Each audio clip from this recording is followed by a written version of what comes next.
What's up, Pokemon fans? My name is Rival Jimmy, and this is the ExtraDex, where I update old episodes of the Dex with new information from Gen 6. Normally we go 3 at a time, but today is an extra special episode all about Mewtwo. There's a lot to discuss, so let's get to it.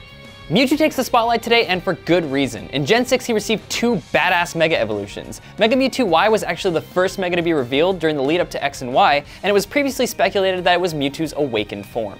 The origin and inspiration for both of Mewtwo's Mega Evolutions remains a mystery, but after doing some digging and research of my own, I found some interesting connections that may or may not be the real deal. So as a disclaimer, none of this is proven or concrete. Please take it with a grain of salt. Ever since his inception, Mewtwo has constantly been placed side by side with Dragon Ball Z villain Frieza, specifically Frieza's final form, as a sort of meme-like comparison to the two.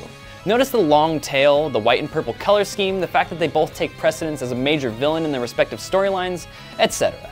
Frieza came into existence before Mewtwo did, so it's not entirely out of the question that he had a part in Mewtwo's inspiration. Now, while this has mostly been a tongue-in-cheek sort of comparison, Mewtwo's Mega Evolutions both seem to further his connections to Dragon Ball Z villains in a big way. Let's start with Mega Mewtwo X. Right off the bat, check out that new fighting type that he gains and his big meaty muscles. Look at how his wrists are formed like gauntlets, and he has the striking wide-set pauldrons that so many DBZ characters are seen with. More specifically than that though, his feet visually mirror those of Frieza's brother, Cooler, and his hips get a sort of armor-like appearance that resembles the folds that Turles wears, who was a former servant of Frieza.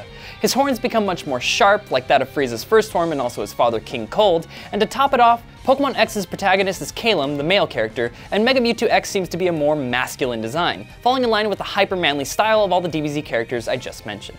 Mega Mewtwo X not only has the biggest attack stat boost of any Mega, he also has the single highest attack stat in the game, period. This coupled with his insane 130 base speed clearly puts his power level way up there with the mightiest of Dragon Ball Z badasses. And no, I'm not gonna make that joke. It's over 9,000! Sorry.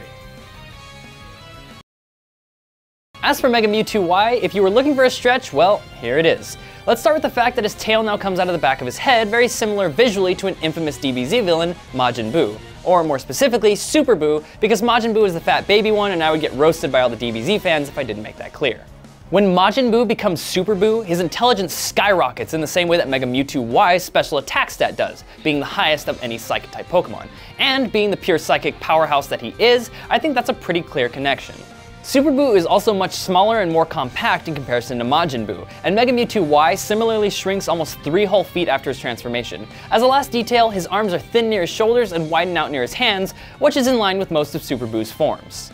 Closing it out, Mega Evolution just looks and feels like going Super Saiyan, right? Now I know that Buu and Frieza aren't really connected and that neither of them are Saiyan, unless you count Buu after absorbing Gohan, but it all seems to go hand in hand and I feel like there may be some design inspiration there, yeah? But now I'm rambling, so let's go to battle strategy. Both of Mewtwo's Mega Evolutions are way up in Uber, most likely attributed to the fact that they share the single highest base stat total in the game at a whopping 780. Over 9,000! There's a number of ways to use either one, so here are some sets to get you started. For Mega Mewtwo X, get a Jolly one and max out his attack and speed stats. Start him off with Bulk Up for more offensive power and to bolster his defenses as well. Since he can take a hit, you can give him Taunt to shut down opponents that need to set up. For attacks, give him Drain Punch and either Zen Headbutt or Ice Punch for coverage. Since his special attack is admirable, you can put something like Aura Sphere on him if you want to be sneaky. As for Mega Mewtwo Y, go with a timid one and load him up with super strong special moves like Fire Blast, Ice Beam, and Aura Sphere, and then give him Mewtwo's signature attack, Scythe Strike. Scythe Strike uses your special attack stat but deals physical damage to the opponent, making it a great way to take care of special walls. Alternately, Will-O-Wisp and Taunt are some good options to shut down opposing attackers and stallers. And that's it, Mewtwo in all his glory. Don't forget to subscribe, and if you have anything to add, leave it in the comments below. I'm Rival Jimmy, and this has been the ExtraDex. See you next week.